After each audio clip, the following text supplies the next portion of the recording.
birth of a premature baby is one of the most disruptive experiences a family can have.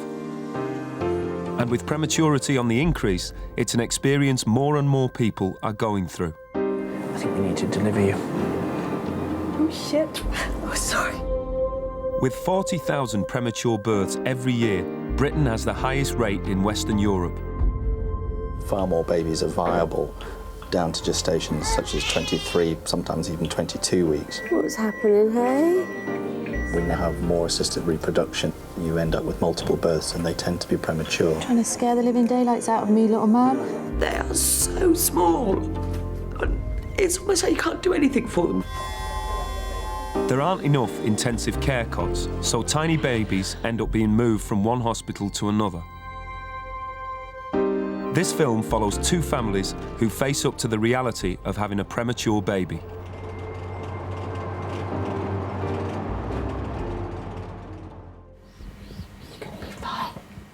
You're going to see me every day. Sarah Middleton has a high-risk pregnancy. There are concerns she may deliver far too early. Today, she's been admitted to hospital for observation. She already has two daughters, Georgie, 9, and Izzy, 2. All right, then, bye-bye. Look after Daddy for me. You're in charge of the cooking, the washing, the ironing. And baby nappies. And baby. No! Sarah and her husband Matthew are both nurses. When Sarah got pregnant this time, they assumed it would be a straightforward pregnancy. The radiographer did the first sweep over my tummy and she said, "Have you had fertility treatment?" And I was just like, no, we haven't. And Matthew said, it's twins. And I said, no, Matthew, it's not. She said, it's triplets. Absolutely stunned into silence. I mean, literally silent for about an hour. Okay. Ah, there we are. Do you see that? Oh, wow. That's beautiful, isn't it? This is baby number 2. See that? Like all multiple births, Sarah's babies will come early. The question is, how early? Oh my God, that is so brilliant. I see what they mean by being quite spooky when you get... Sarah is 25 weeks pregnant. For her babies to have a chance, she has to get through the next month without delivering. The worst thing to do would be to, say, at 28 weeks, if the top one were getting into trouble, to deliver, because I'd then end up compromising 2 for one that was potentially quite sick. So you've got to make very hard decisions, actually, and we make those together with you, us and the paediatricians. A normal pregnancy runs to 40 weeks. Triplets do well to get to 36. See you later. Bye. For the next few weeks, Sarah will be confined to hospital, doing all she can to keep her babies in. We were very aware that the earlier that they were born, the less chance they stood of surviving. I can quite honestly say I feel sick.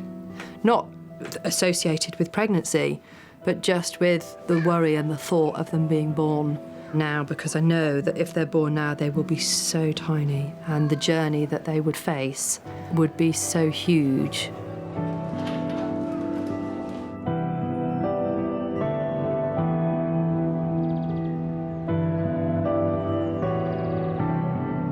I'd spent each and every week with my heart in my stomach, just thinking I just need to get through another week.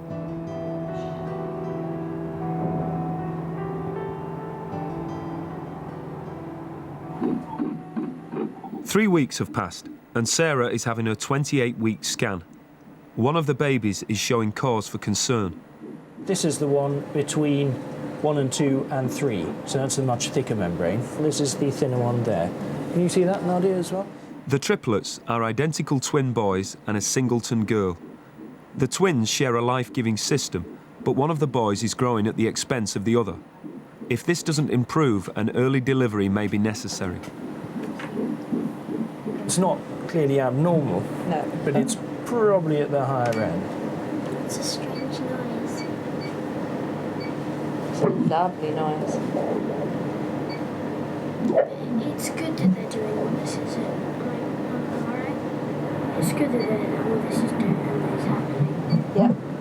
It's okay, it's okay. You know how we were really worried at the beginning if they were born too small? Well, because Mum has stayed pregnant for such a long time, It won't be too small. they're not going to be as small as they could have been. So every day that I stay pregnant is another better day, okay? All right? So...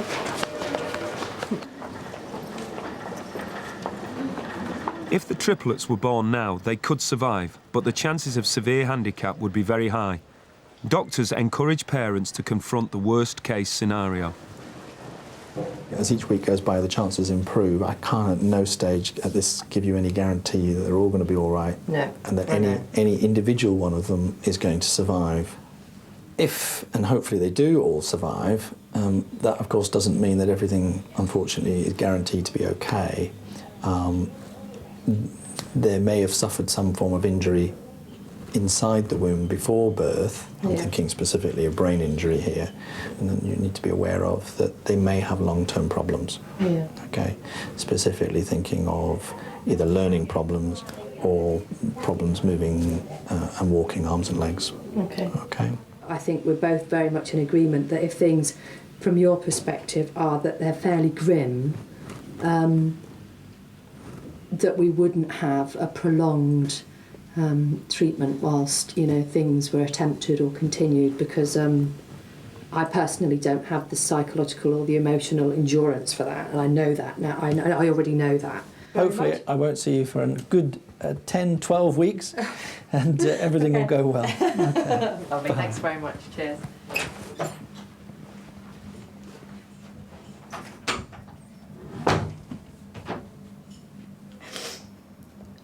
You know, I mean, it's hard enough having one baby and worrying about it, but, you know, to kind of like think that you're going to have 3, and then just the reality checks that you have to face and you have to take on board, that, you know, it's highly likely that the journey's going to be really rough and that one of them's going to have difficulties. You'd be really lucky, really very, very lucky if you take home 3 live babies at the end of this. 3 live, well babies at the end of this. Got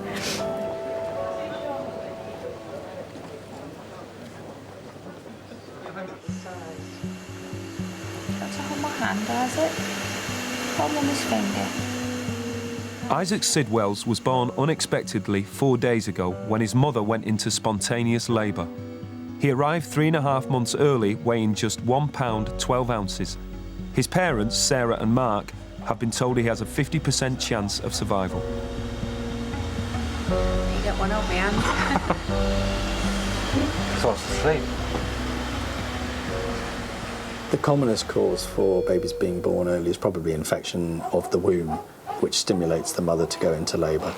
But there's a huge number of babies who mothers go into premature labour and we never know the reason for it. For those who have very, very premature babies, the first thing that we have to be upfront and honest with them is that their baby may not survive.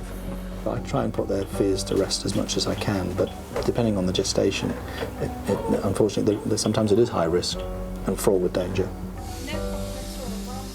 I feel cheated out of my pregnancy in some ways, because there was all that excitement and looking forward and getting everything ready, which I haven't been able to do.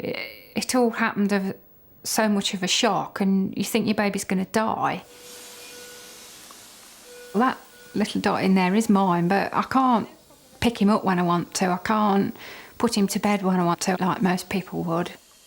He doesn't feel like my baby. The whole responsibility part has been taken away from you, and you do feel totally useless, really, and helpless.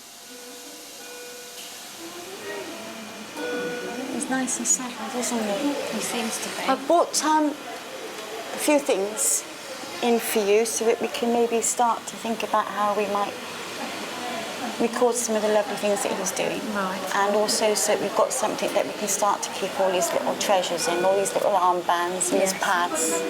Chrissy Israel is helping Sarah to find a way of bonding with her baby. Every time we go in, we are invading his space. You touch him and greet him before you do anything, and when you finish, you touch him and say thank you. It's a slow starting process of working up to really knowing his cues as well as your own. So I'll leave that there. Having a premature baby in itself is a crisis. There's some mums and dads that come in and they can be wibbly wobbly, but they take it all in and they go away, and I'm sure they have a good cry when they get out of here. And there's the other mums and dads who just feel that they can't go or leave.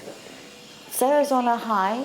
You can see it in her eyes, her excitement. This is what she's longed for, and hey presto, he's here. Even if he was only to take a third of the "you can do it, my boy" from her, he'll be a good survivor. But she has to understand that he's still very, very fragile. And there's going to be days when she thinks that she can't take any more. Isaac is Sarah's first baby. She is 40 and has tried unsuccessfully to have children for 15 years. After 5 years of IVF, she was told she would never have any. She went into labour at 25 weeks. Finding out you're pregnant in the first place was a big shock, and then going into labour as early as that was even more of a shock. I actually thought that she was just panicking and making them even worse, but she was convinced she was having a baby that day. I said, please, can you just have a look, do an internal? And he went, oh dear, you're 2 centimetres dilated. You can't have the baby here. We were told they couldn't take babies at less than 30, 32 weeks. They said they might take a while to find me somewhere to go. And they were shoving tablets down me, trying to stop the labour by then. It took them 5 hours to find somewhere to go and for the ambulance to come, and Bristol was the 7th hospital they tried. It was a nightmare, and it took 2 hours in the ambulance for me to get there, and I really thought I was going to have him in the ambulance. Very few hospitals can deal with such extreme prematurity. There were no intensive care cots available in any of the hospitals near to Sarah's home. However, Southmead Hospital in Bristol, 2 hours away, made space for her. They wouldn't give me a caesarean, it was too dangerous. And the midwife kept telling me, you've got to push this baby out. It was very, very frightening. I honestly thought my baby was going to die. And I actually had him on all fours, on my hands and knees, which was not very nice for everybody, but when he came, he bounced out right in front of me, shot across the table. And the midwife was behind me going, where is he? Oh, it's stuck to your blanket now, sweet, isn't it? Okay. I feel sad more than anything and think, why me? Why? What have I done that's caused this?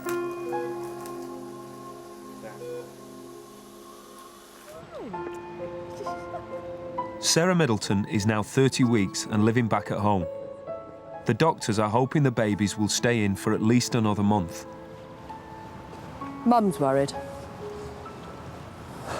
In what? Just 3 babies, 3 cots. You know, not as in neonatal cots, you know, I mean just the 3 young babies. Are they going to be born here? What difficulties are they going to have to overcome? Sarah's mother, Dot, has moved in to lend a hand. She said she hadn't felt the babies all day, which just panicked me completely. She went to bed and had a rotten night's sleep because the babies kicked her all night. I lay in my bunk listening to Izzy chunter and thrash around, thinking, I wonder what's happening. And as I say, she was fine next morning. But I felt as if I'd gone to bed, you know, and had no sleep worrying about her. Come on then. Are you serious? I felt sick the whole weekend just worrying about it. It creates things in your mind, doesn't it, that what is going to happen, and you don't want them to lose any of them. You know, I mean, not after all this. I mean, that would be tragic. It's Sarah's 31-week scan. Still 9 weeks to go for a normal pregnancy. But today, Mr. Lees has noticed a serious change. Now, I just want to show you something. Twins 1 and 3, triplets 1 and 3 are okay. Triplet 2, can you see what's happening here? You probably haven't seen this before in the umbilical artery. Can you see there? Yeah, there is significant flow. Yeah. There's reverse flow. Yeah. Let's go and talk at the computer. When I looked at triplet 2, you remember I was concerned that I saw the baby's heartbeat slow down and then go faster again and be fine. And then I saw it slow down again for a few seconds. So I think we're getting occasional dips in triplet 2's heart rate, very high in 22. And there's less fluid around that baby. I think we need to deliver you. Oh, shit. Oh, sorry. Sorry. I'm not saying within the next 30 minutes, but certainly soon. Okay. Next few hours. Nothing to eat or drink. She didn't want it to be sort of like an emergency where she was rushed. She wanted to come in and have a day in and get herself prepared, but now she hasn't got that. But anyway, not to worry. Everything will be okay. We have to go and phone Daddy. I wasn't expecting that at all, no. That baby, just by looking at it before I did any of the fancy tests, that baby wasn't moving so much, the fluid around it was much less, and the baby's heart was beating quite slowly. They're going to deliver me this afternoon. It's all gone a bit pear-shaped. No, I've got to go up to the labour ward and be delivered, monitored, fairly constantly, really, so. I'm about to lose all my mouth fluid. I'm drying up. The neonatal unit are trying to free up 3 intensive care cots. Do you have any beds? Will you have any beds? When all of a sudden you have a triplet delivery, particularly if it's unexpected, there are very few units now that will actually have just that number of free cots just lying about waiting to be occupied. So it always causes a huge amount of stress to the staff. It's a huge logistical exercise. We have to try and find other cots in different hospitals. Matthew's running around like a headless chicken. Yeah, bless him. I don't know whether we'll have initial spaces for all of them. I don't know if they'll all be able to stay here. The consultant and the registrar are still kind of moving babies into other rooms and phoning around to move other babies. Hinchinbrook, let me see what's happening there. I don't think Matthew's going to get here in time. So, all over today. Bit of a shock, isn't it? Matthew has made it just in time.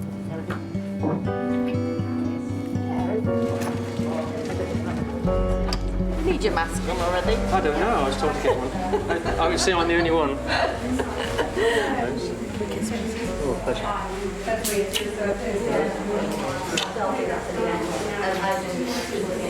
All right, lignocaine going in, sharp scratch. Horrible, horrible beasting, okay? 29 people are standing by. As well as the usual delivery staff, each triplet has its own neonatal team.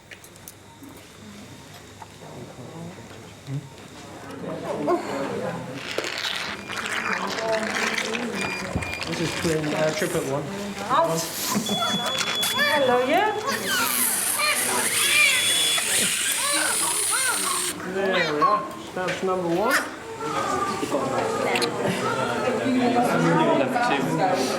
Number two's out. Number two's out. Number 2. Number 2. Well done, my lovely. That's quite a pressure. Not wedged as... Number 3.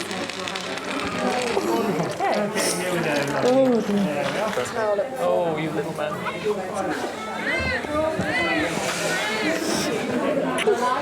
Oh, another one.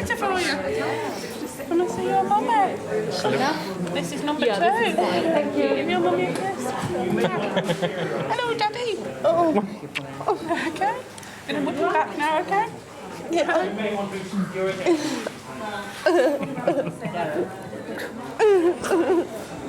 Oh, okay. All right. She's beautiful. Well done. Thank you so much. Bye, little one. We'll see you very shortly. Okay, well done. Thank you.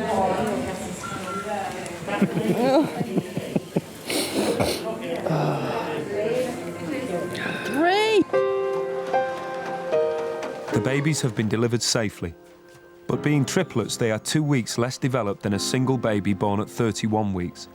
This makes them very vulnerable. Other babies have been moved out to make space for them in intensive care.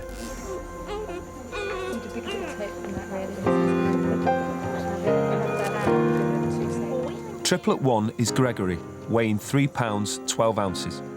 He and his sister Ruth are both having problems with their breathing. She weighs 3 pounds 4 ounces. Louis, the little one who triggered the emergency caesarean, only weighs 3 pounds, but he's managing to breathe on his own. The next 48 hours will be critical.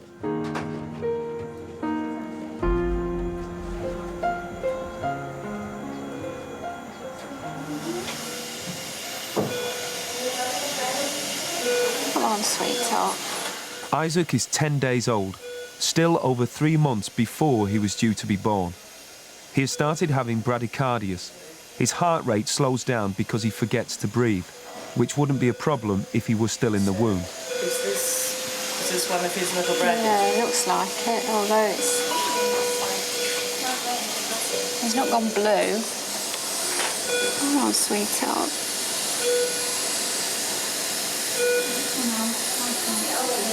Come on. There's a good boy. Come on, back up again. There we are. Back to normal. You've been poking me. I've been poking you. Haven't I? Mummy's been poking you, sweetheart, hasn't she?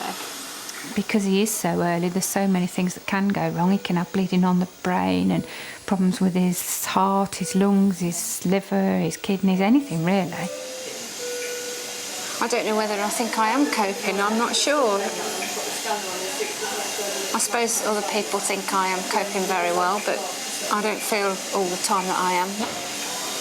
You do it on purpose, don't you, to worry Mummy and Daddy, don't you? Eh?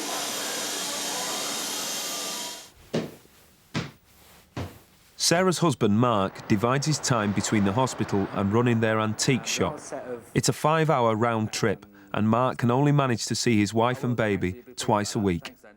He had a couple of little heart bumps where his heartbeat drops down, but he's been getting them back himself, which is encouraging. He's been literally bumping his heart back up again. But he had a couple in the night, so they say, well, it might be an infection, so we'll put some antibiotics in him. When you do get a bad day, it can be quite distressing.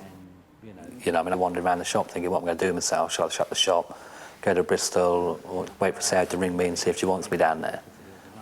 Because in a way, I don't think you can do anything while you're down there, apart from hold his hands and, you know, and that upsets you. If I get upset, I tend to think that I can't show it to Sarah while I'm down there, because if she's upset, I've got to be kind of like, you know, hard for her. I have wandered off myself sometimes, I've got a little bit upset. Yeah, sure, that's not a problem. It's really hard being here on my own, but saying that you don't want to leave, I want to be here.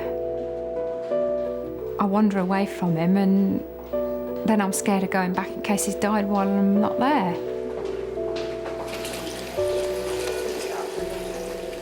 Two weeks on, and Isaac is being screened for infection.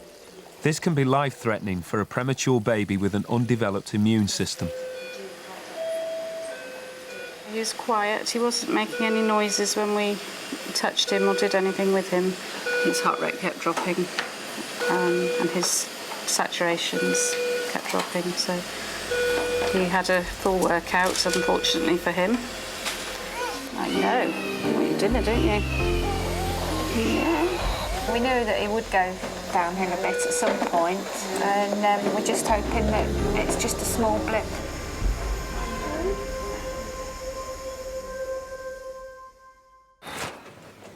Oh dear, a bit of a flutter now. You all right? While Sarah Middleton is still in recovery, her sister Nikki goes with Matthew on his first visit to the triplets. Dangerously high, but a little bit high for a newborn, and his brother's is a little bit low, so there's obviously been some sort of twin-to-twin transfusion, but nothing major. Little Louis, who caused today's emergency delivery, is doing better than his brother and sister. He was the one that scared us all. Yes, he was the one that was trouble, wasn't he? Yeah. He's the reason they're here. Right, and number one, now he looks as if he's making a bit more hard work of his breathing. He's recessing a little bit, and he's got an oxygen requirement.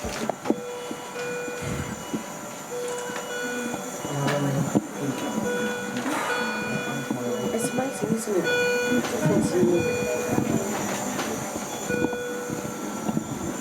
And yet I find it more distressing looking at him.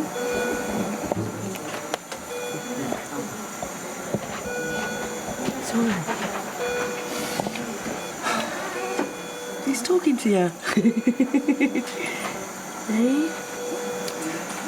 Oh dear. Two beautiful men. Yeah. Yeah, I'm just... It's hard, isn't it? Yeah, indeed. It's scary. That'll be fine.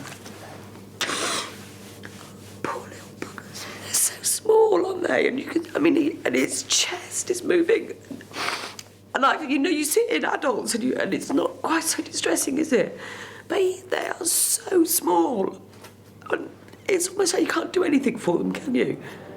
You know, you've just got to leave them and trust the people to look after them. You really can't do anything to help. Sarah is moving to the maternity ward.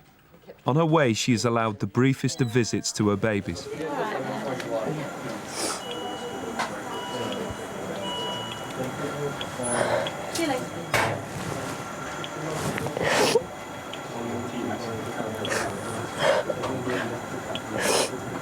Oh, sweet little man.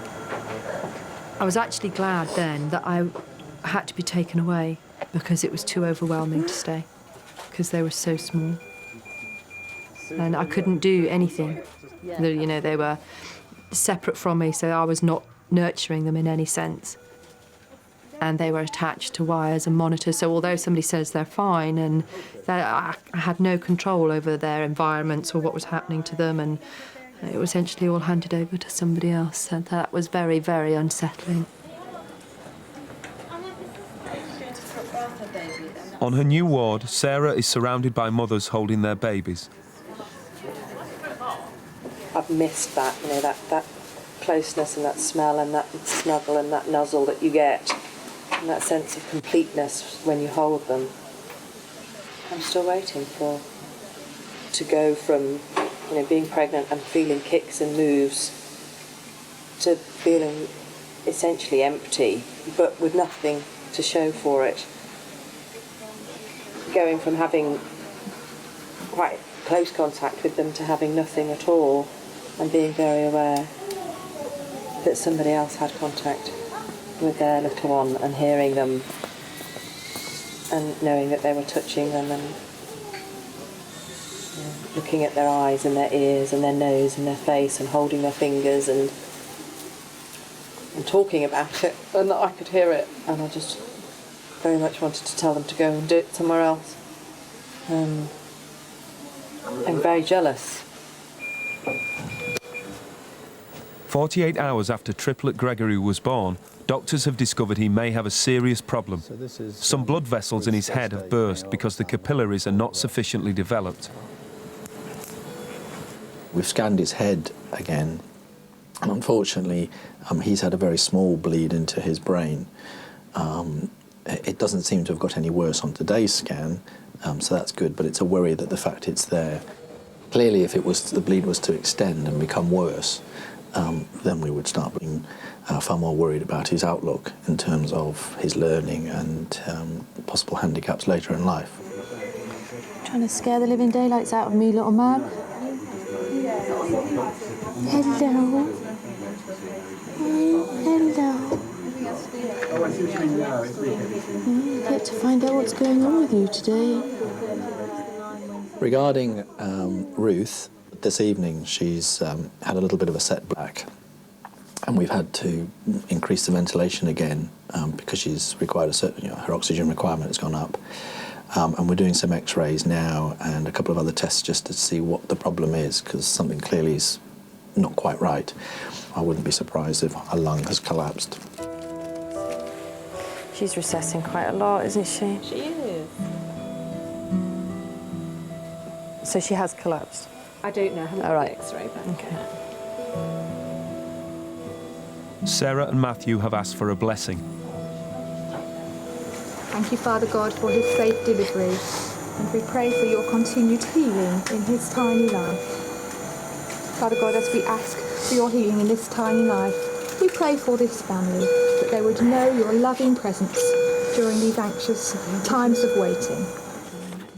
At the end of a day full of bad news, Sarah has just learned that the triplets are going to be split up at only 2 days old.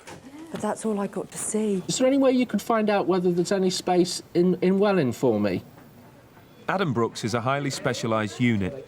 There is an emergency and the unit needs to free up an intensive care cot for a critically ill new baby.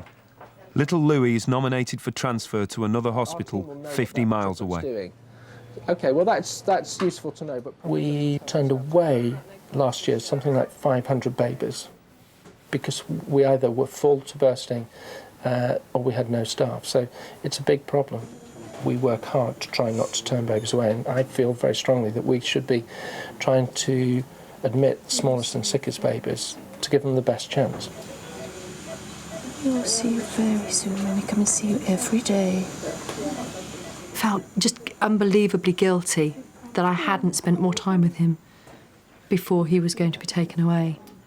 But I knew he had to go, and that, again, I had no control over it. I wasn't the person who was making the decisions.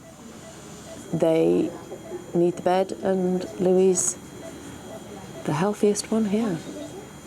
So although I'm delighted that he's the healthiest one here, does mean he has to go.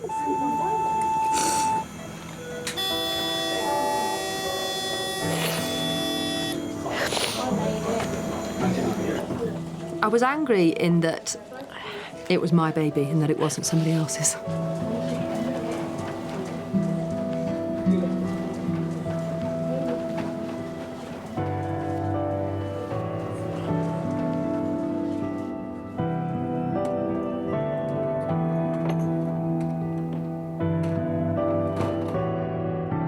I am sorry that we had to do that, but it's just the nature of the game, I'm afraid. Yeah.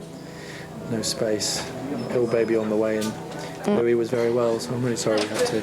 It's okay. Transfer him to Welling Garden City. I'm sure they'll do a fantastic job for him there. I'm sure they will. It's a difficult and stressful time for parents, and the last thing they want to hear is that we're having to transfer their baby out to another hospital, not for the benefit of their baby. I mean, many times their babies care is being somewhat compromised by being moved. It's just that it would compromise another baby even more so if we were to leave them. Oh, yeah. 7 miles of it.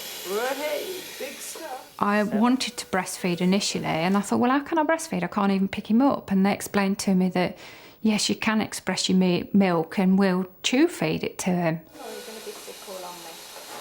You don't feel like you're feeding your baby, you're just shoving something else in him, like another drug, really, because he's have all the other drugs down a tube. I know it's my breast milk, and that's the only thing I feel that I can do for him, that he's got my milk. It's just, it really is strange. It's not what you expect when you think about having a baby. All gone. Well, that's good, wasn't it? Isaac's infection scare has passed, and Sarah Sidwells is back to her day-to-day routine at Bristol. She's just learned that she'll have to leave her room on the maternity ward where she's been living for the last 3 weeks.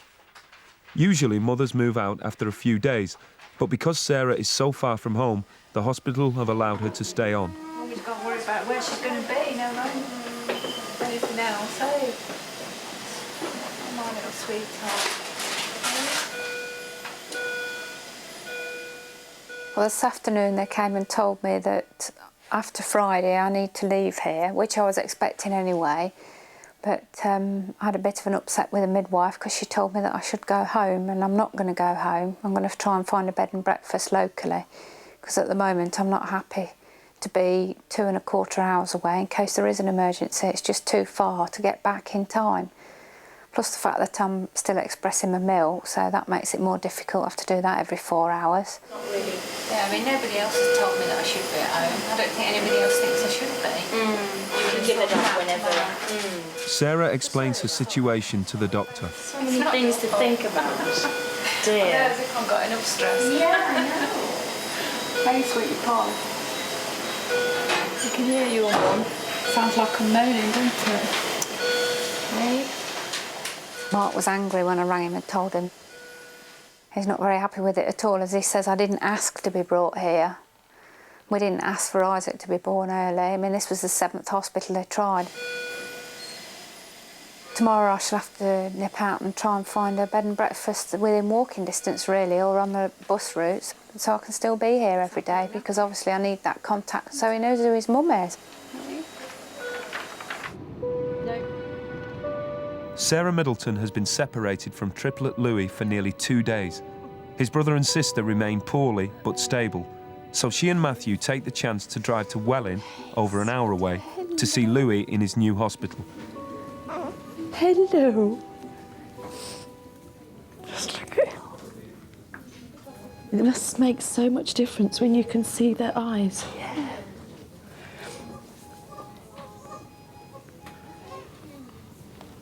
Oh, little man.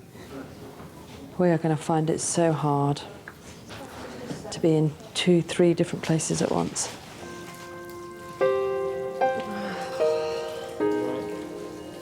Oh, and again. Higher. The logistics nightmare for the Middletons can only get worse. With 2 children at home and 3 babies in 2 hospitals, the family is stretched to the limits.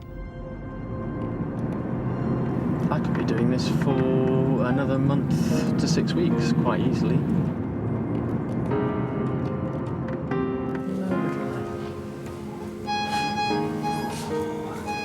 Sleep again. Lots of love from your mum. He's going to come and see you tomorrow. Thursday and Friday were very difficult days for me, just realising and accepting that I wasn't going to be the person that got down to see him. So I guess that's why these are just going to be so important, because every time I hold you, you'll have to telepathically send it to your twin, okay?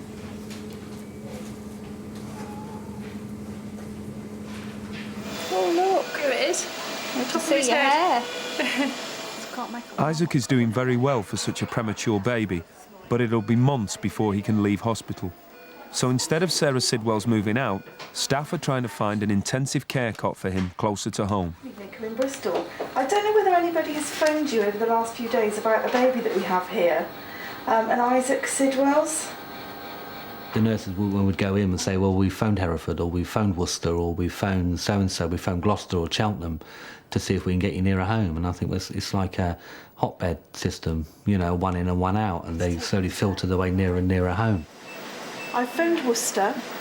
They said probably by the end of the week something should come up, either tomorrow or the day after. Oh my God, I can't believe that. I might be able to go home. I've forgotten what your home's like. Well, I've been in hospital for over 3.5 weeks. 2 days later, and Isaac is off to a hospital in Worcester, only an hour from the Sidwells' house. All right. Thanks ever so lot for your help. Thanks. You take care. Thank you. Thanks ever so lot. Okay, take care. Yeah, thanks a lot. Thanks for everything you've done, yeah? At 3 weeks old and weighing only 2 pounds 2 ounces, the move has its risks for Isaac. He will have to be accompanied by a doctor, 2 nurses and 2 paramedics. It is a major milestone, so yeah, it's good. Okay, so safe journey. Thanks very much. 2 or 3 hours in an ambulance is a long way for a tiny, tiny baby like that, with all the tubes and everything.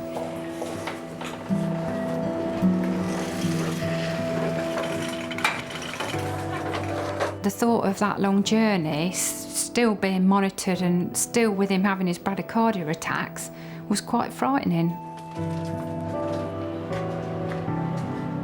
They wouldn't let me go in the ambulance in case anything did happen to him, but also there wasn't enough room. They told us not to follow, because if there was a problem, they'd have to stop, and it just would be sheer panic. I never thought I could feel so much love for such a little thing.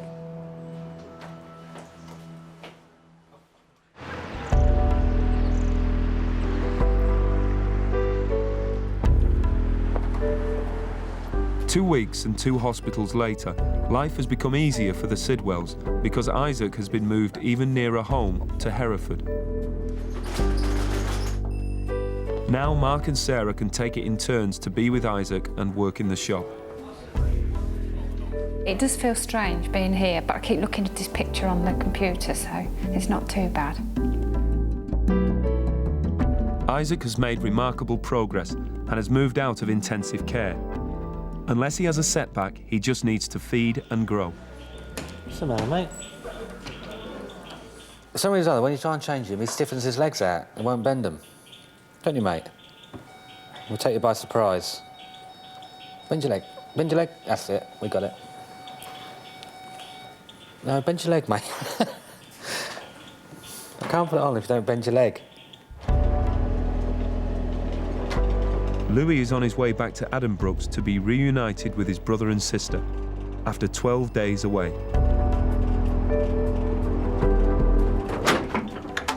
Okay, my darling? Yeah.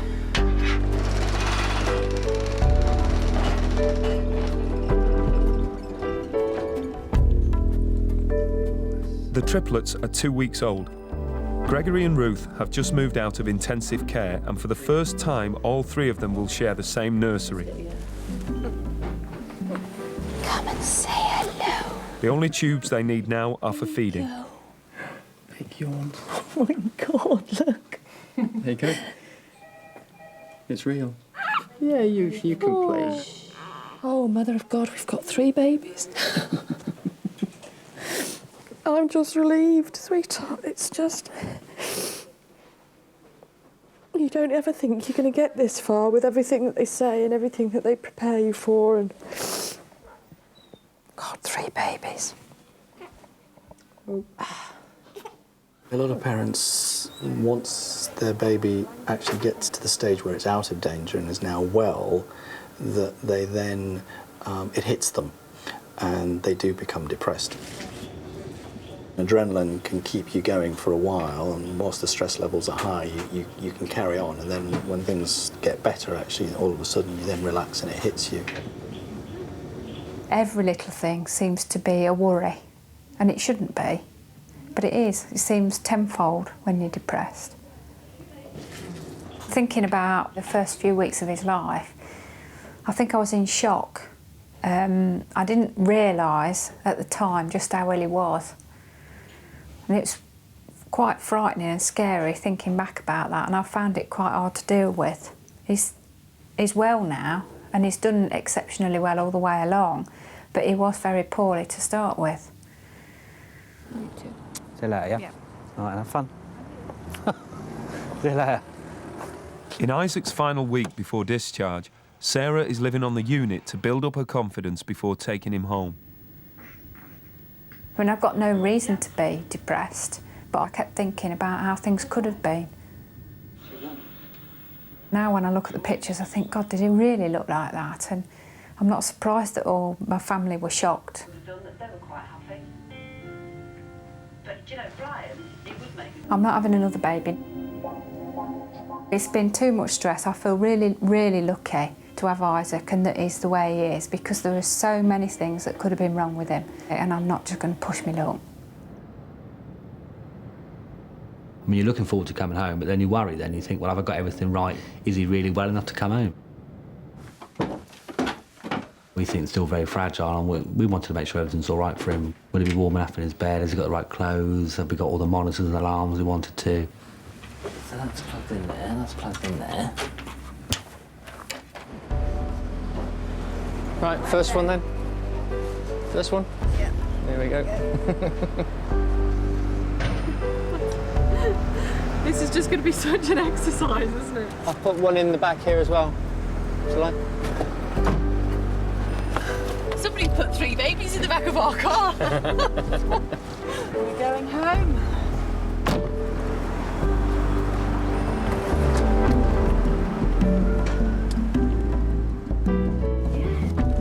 Oh, Sarah, they look even weenier in their car seats. His little hand, he's got his hand up like that. He's got his hand like that. Which baby first? Right, please. Here you go. Here you go. You don't want to hold her? Do you just want to have a look at her? No, she hasn't done a poo. She's a good, clean girl. She's got a nice clean nappy on. She keeps sticking her tongue out, does she? No, she's hungry. Yeah. She's a bit of a wobble, didn't she? Yeah, that's because they're very tiny and they can't. No, they can't.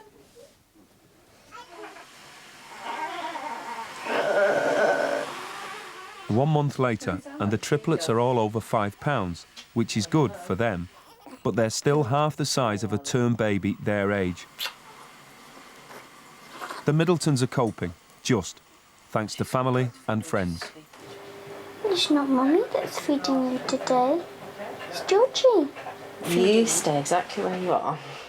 And then I'll wind him for the next minute, and then... Matthew and I were on our knees.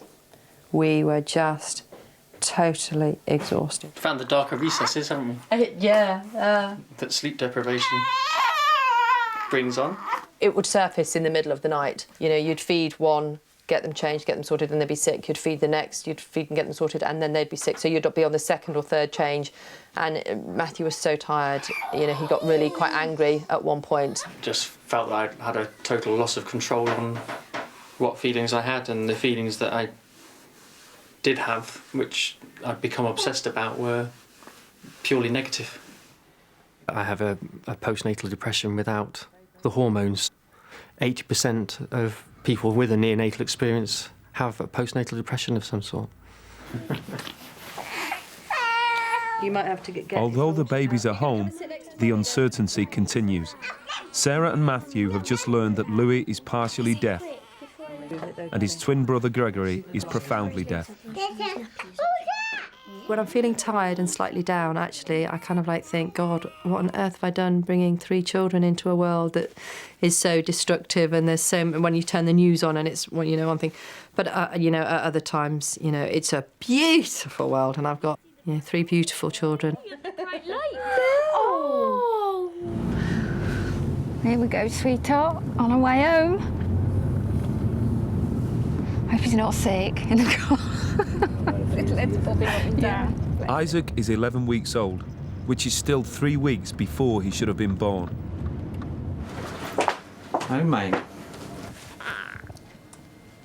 There has been a problem with his eyes, which one of them, they've said he'll never have complete full sight in, but it's not going to be really, really bad. They said he might have a squint or have to wear glasses, which isn't the end of the world, considering what he could have had. We feel exceptionally lucky with him. He really is a gift. When Stephen wants to draw, he doesn't stand on ceremony. He just does it. Stephen's actually 1 year older than me, and I remember seeing him on TV when I was younger, and being a young artist myself, I think Stephen quite easily falls in my list of people who are inspirational to me. But, he's a real artist. I mean, the way he's composing the drawing as he's going along and getting the scale so accurate at the same time is something that not many people can do.